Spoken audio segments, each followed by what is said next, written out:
తర్వాత రాత్రిపూట కూడా 12 దాటకుండా చూసుకోండి. మధ్యాహ్నం 3 దాటకుండా చూసుకోండి.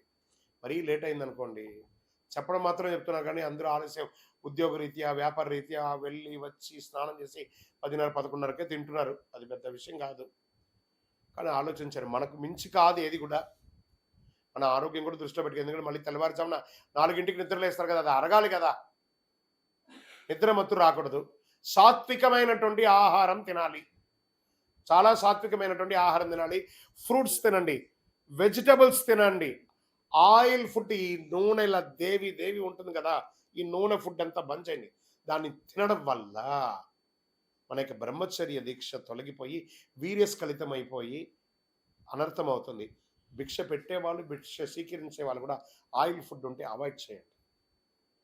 వెజిటబుల్స్ తినండి. మంచి మంచి వెజిటబుల్స్ తినండి. మంచి మంచి ఫ్రూట్స్ తినండి. శరణమయ్యప్ప.